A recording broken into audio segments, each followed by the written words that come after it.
Sa resort na to sa Palawan, merong mga bisita na hindi naka-check-in pero malayang pag-alagala. Kahit dun sa breakfast, dun sa restaurant, pwede sila. May kulat factor din. Lalo na nung first time na nakita namin. Bakit nga ba nandito mga bayawak na to?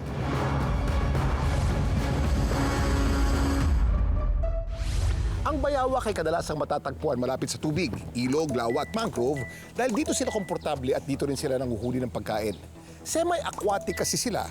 Sanay sila sa lupa at sa tubig dahil dito mas madali silang makahanap ng prey at makaiwas sa panganib.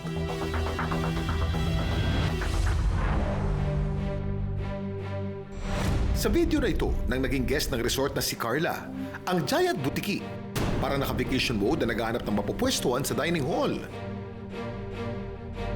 Nung nakita ko yung mga bayawak, namangha ko kasi hindi ko akalain na ganun pala siya kalaki sa personal.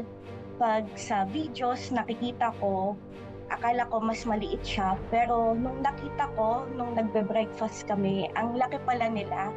Mahaba din yung buntot niya. Tapos yung dila niya din, mahaba din. Ang mga bayawak ay ectothermic o cold-blooded kaya kailangan nila ng init ng araw para maging active. Carnivorous ang bayawak, kumakain ng isda, daga, palaka, insekto at kahit itlog. Dami mong alam, Kuya Kim. Kwento ni Carla, tahimik at mukhang maamo naman daw ang mga ito. Pero nakakatakot at nakakagulat pa rin daw na makasalubong sila. Never na aatake sila or ano. Para lang usual na naglalakad-lakad lang around the area. Nakukitan nga raw ang ibang mga bisita, lalo pag nakikita nila labas-pasok ang dila ng mga bayawak. Ginagamit ng bayawak ang dila nila para tikman ang hangin.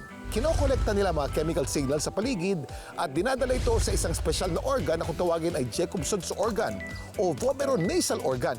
Kaya nalalaman nila kung may pagkain o panganib kahit hindi nakikita. Ito rin sigurong dahilan kung bakit naspatan nila agad si Carla na nagbe-breakfast. Siguro, baka na-attract lang sila sa pagkain, sa breakfast. Sa mga pagkakataong ganito, maayos naman daw silang tinataboy ng resort staff. Pero mga bayawak na ito, hindi raw talaga guest kundi welcoming committee sa resort. Sila kasi mga OG na residente sa isla. Ito ang Palawan monitor lizard na may scientific name na Varanus palawanensis. Ang mga bayawak na ito may matatalas na ngipin at matutulis na kuko. Lumalaki din sila ng hanggang 2 metro.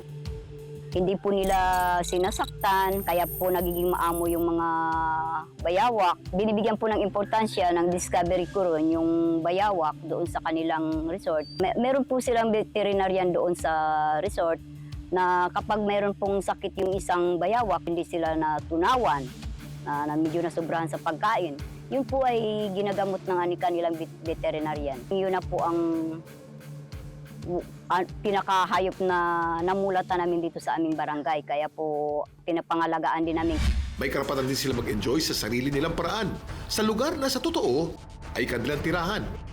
Na-habituate na siya doon sa ganong sitwasyon na hindi sila kumikilos yung mga tao, hindi kumikilos ng mabibilis at hinahayaan lang siyang dumaan. Huwag tayong kikilos na masyadong mabilis na maaring ma-threaten siya.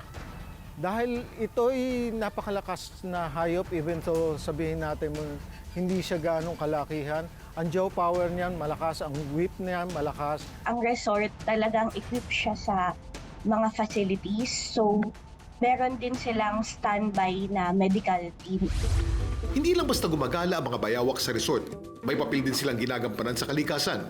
Scavengers sila, kumakain ng patay na hayop, kaya nakakatulong maglinis ng paligid at mabawasan ang mga peste. Yung sa Palawan, I believe na kinategorize siya ng Palawan PCSD as an endangered species. Lagi natin tatandaan na irerespeto natin yung mga hayop na nauna doon sa lugar na yon. RA 9147 na nagpoprotekta ng mga hayop sa kanilang lugar at yung hayop mismo. Merong kaukulang parusa kung malabag natin yung batas na ito. Kaya kung mapasyal man kayo sa islang ito, huwag matakot o magulat kung ang sasalubong sa inyo, bayawak. Dami mong alam, Kuya Kim!